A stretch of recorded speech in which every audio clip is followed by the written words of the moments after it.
వరంగల్ జిల్లా నర్సంపేట డివిజన్ పరిధిలోని దుగ్గొండి మండలం మైసమ్మపల్లిలో నిందితులు arrest. East zone DCP Ravinder మాట్లాడుతూ, మైసమ్మపల్లి గ్రామానికి చెందిన వెంగళ సుప్రియ భర్త రాజ్ కిరణ్ ఇద్దరు పిల్లలతో కలిసి మైసమ్మపల్లి గ్రామంలో నివసిస్తూ ఉండేదని, తన భర్త రాజ్ కిరణ్ హనుమకొండలో బజాజ్ ఎలక్ట్రానిక్ లో ప్రైవేట్ పని చేస్తూ ఉండేవాడని, నిందితుడు శశికాంత్ ప్రస్తుతం హైదరాబాద్ స్విగ్గీలో జాబ్ చేస్తూ శిరీషతో సహజీవనం చేస్తూ నివసిస్తున్నాడని, ఒక నెల క్రితం శశికాంత్ కు శిరీషకు గొడవ అవడంతో ఇద్దరు కలిసి హైదరాబాద్ నుంచి బైక్ పైన మైసమ్మపల్లి గ్రామానికి వచ్చి సుప్రియకు వార్నింగ్ ఇచ్చి తిరిగి మళ్లీ బైక్ పైన హైదరాబాద్ కు వెళ్లారని, ఆ సమయంలో సుప్రియ ఒంటి పైన ఉన్న బంగారాన్ని చూసి ఓ దురాచరణతో సుప్రియను చంపి బంగారం ఎలాగైనా దొంగతనం చేయాలని పథకం వేశారని, ఆ తర్వాత 23/3/2024 మధ్యాహ్నం ఎవరు లేని సమయంలో సుమారు మధ్యాహ్నం 12 గంటల సమయంలో హోండా పైన వచ్చిన ఇద్దరు కలిసి హైదరాబాద్ నుంచి సుప్రియను విపరీతంగా కొట్టి తన కాళ్ళు నింతురాళ్లు పట్టుకుంటే శశికాంత్ గొంతు పిసికి చంపాడని, తన ఒంటి పైన ఉన్న బంగారం మరియు ఇంట్లో ఉన్న బంగారం తీసుకుని వెళ్లారని, ఆ తర్వాత ఖనాపూర్ మండలంలో తెలిసిన వారి దగ్గరికి వస్తూ ఉండగా పోలీసులు వెహికల్ చెకింగ్ చేస్తూ ఉంటే వారిని చూసి పారిపోయే క్రమంలో పోలీసులు వారిని పట్టుకోని విచారించగా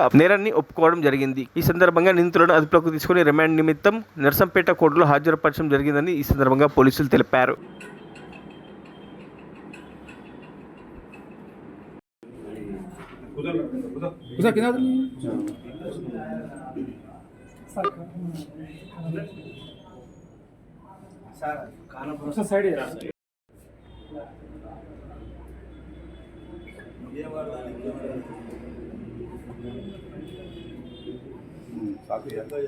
మరిన్ని అప్డేట్స్ కోసం మా ఛానల్ని సబ్స్క్రైబ్ చేయండి.